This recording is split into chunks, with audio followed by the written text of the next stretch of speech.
Heinlein here, and welcome back to my channel. So we're continuing on with our playthrough of Hearts of Iron 4 and Rise of Nations mod.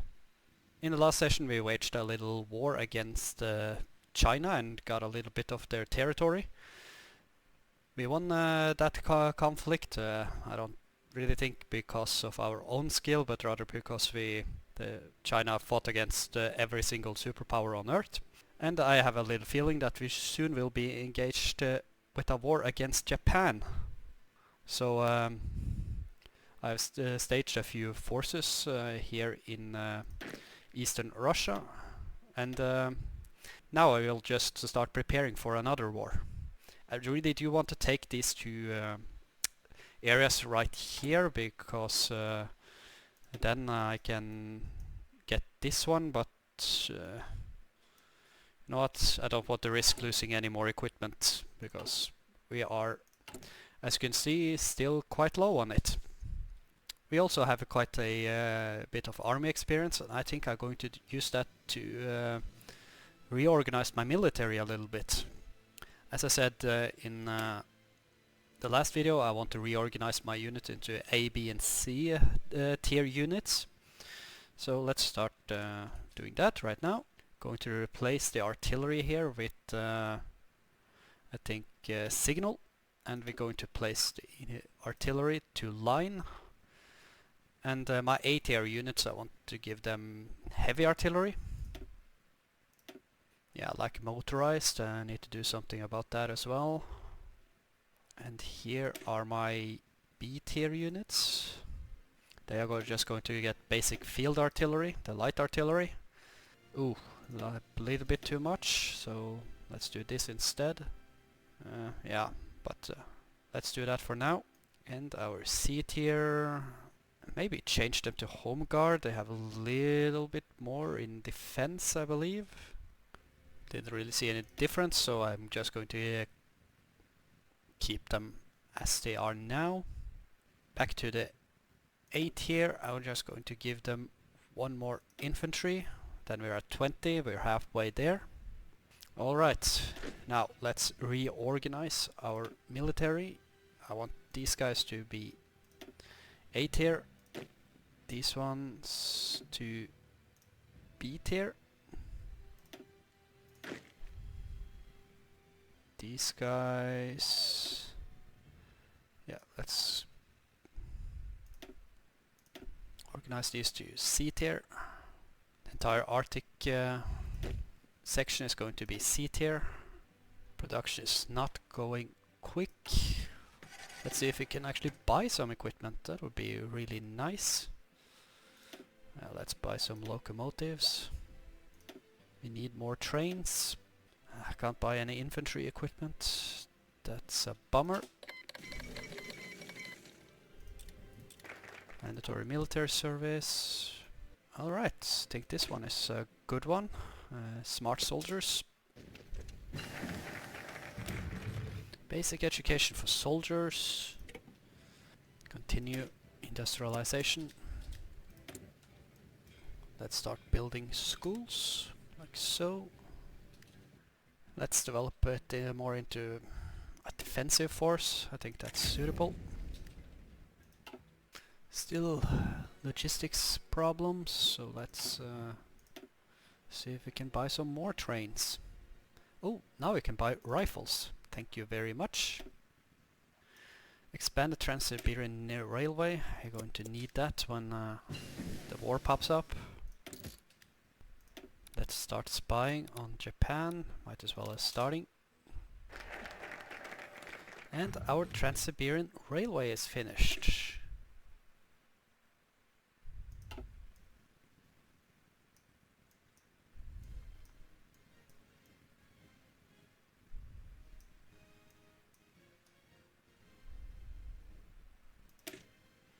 Let's get universal education system. Good amount of research speed and stability bonus. 140 days though, but maybe worth it. Let's get a little bit of research into armored cars going. Might be useful in the future. Field gun, let's continue. First propaganda wave to increase the popularity of the Tsar. I'm going to set this to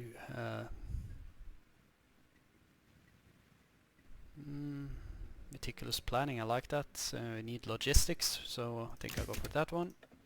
Let's go for elevated engineering. Alright, so right now I'm essentially just vacuum cleaning the entire market for weapons. Universal education system finished. I am in fact a little bit tempted to start giving the Boxers weapons so they can keep the Chinese busy and slowly drain them. Alright, now I'm at a crossroad. Should I go for economic independence or continue depending on the French? Depending on the French offers a lot of benefits in terms of civilian development and industry, but I think I'll go for independence. The French can turn on us whenever.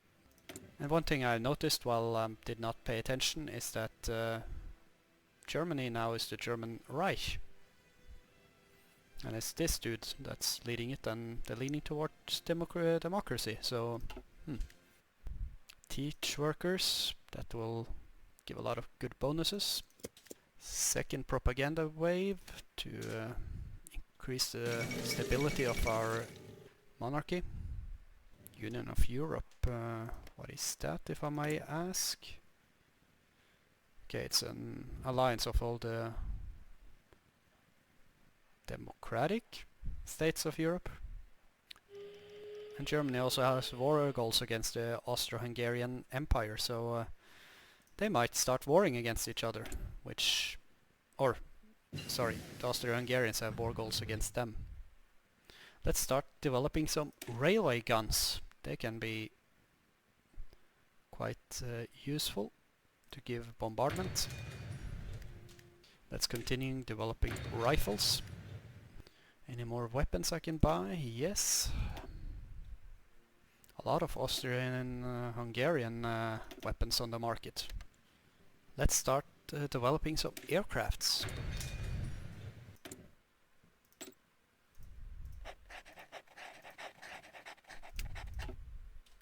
Well, we can finally say that our empire is finally very stable.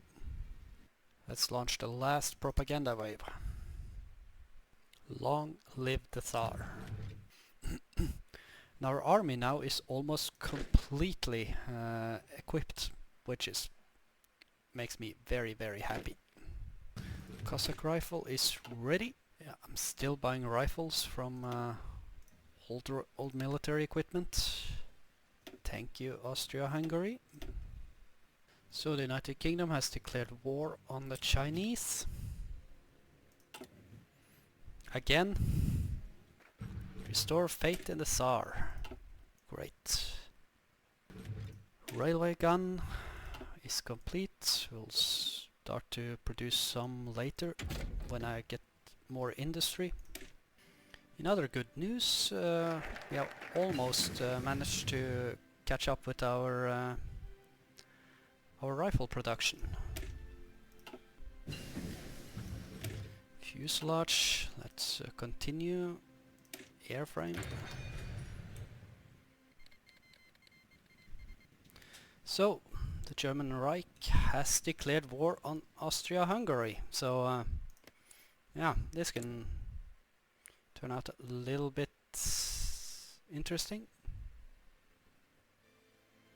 And it turns out there are two factions called the Union of Europe, so apparently a little bug there.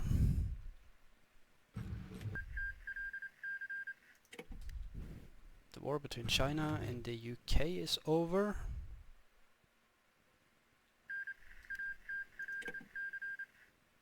And they also got peace with the Boxers. Wright Flyer. Modern Army Doctrine to remove the disorganized army perk. Right, I think I'm going to increase the healthcare budgets just so I don't lose so much manpower or population. Modern army. Alright, we have catched up with our gun production. That's really good. Now we're in a surplus. Me likey. So now I need to focus more on support and motorized, or horses in this case. Yeah, speaking of horses, let's get some trucks going. Alright, so there's an insurrection in Lutz. You know what, I think I'm going to try to reach a compromise. I don't want to waste any military equipment. Massive civil unrest. Ooh, not good. I have very good stability though, so finish decrypting for Germany.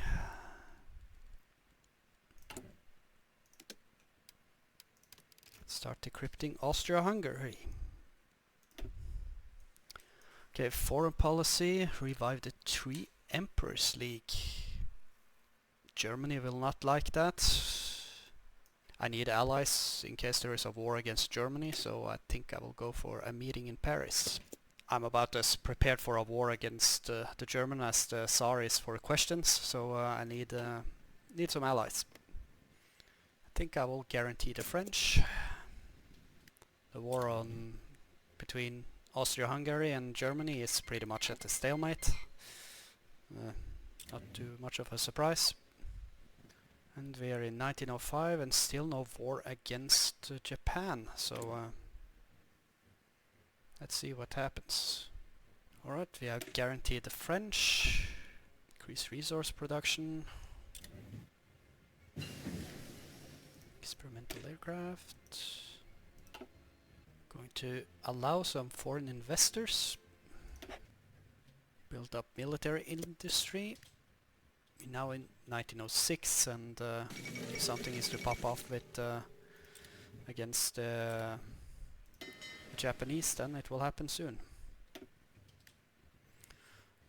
Alright, so Norway, Denmark and Bosnia-Herzegovina, and I hate how they just call the rebels, and so I don't know where they are, but yeah, they're now in an alliance, and something is popping up in Denmark right now. So the Germans are now on two fronts, so let's see how that plays out. To be honest, if I wanted to strike the Germans, then this would be the time, but don't really think that's a good idea if it's a war coming between me and Japan. I don't want a two-front war. And the Chinese is acting a bit suspicious in my opinion. Alright, now I've really updated my A-tier unit to be a true heavy hitter. A little bit lacking in heavy artillery, but I think I'll manage. And take a look at a B-tier. I think we have quite a lot of field artillery right now, so I think I will increase it a little bit. One more infantry. Now we are at combat with a 20. That's pretty good. Still lacking support equipment, so I won't give away right now. Build up military. That's done, so let's see. Let's buy some rubber from the British. Let's limit exports. Poor Denmark is struggling. Let's start developing an early pre-Great War radio prototype. The Austro-Hungarians is slowly being pushed back, I can see. Denmark has fallen. I'm going to start a little lend-lease to the Austro-Hungarians, just so they can keep fighting. Let's give them some old equipment. Let's start developing some submarines. Almost at the end of 1906 and still no war against Japan, so at least we have managed to climb out of a hole and actually starting to get more developed. I think I'm going to change my export focus to breadbasket of the world. And now I can slowly start to build industry, but it takes a long time still. Need to remove the non-industrialized nation perk first, I think. Let's send some more weapons over to Austria-Hungary so they can keep fighting the Germans for us. Alright, move away from agriculture. let's continue mass industrialization. Now I can finally start to build some industry. Alright, so the war against Austria, Hungary and Germany just ended, and yeah, a bunch of new nations was created. So the Austrian-Hungarian Empire is no more. Dutch has taken over parts of Denmark. Okay. Meanwhile, I'm gunning for industrializing Russia. Going to release the restriction a little bit on my police state.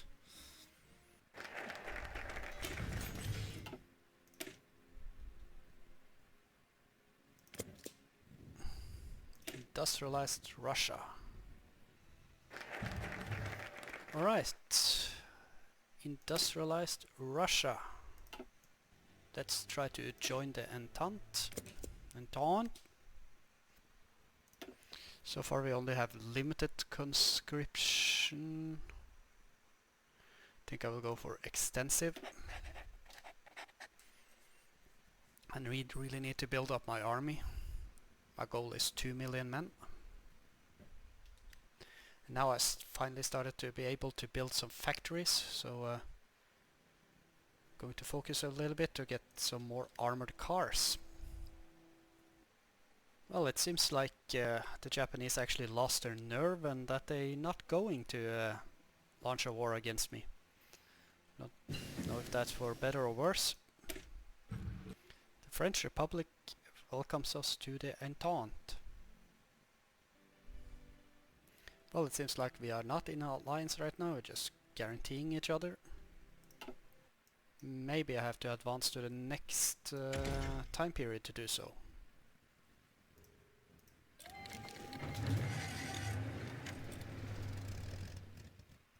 Alright, something I did not expect. The Empire of Manchuria suddenly decided to declare war on me. So be it. Well, it seems like the Manchurian did not have an army at all, so yay for me.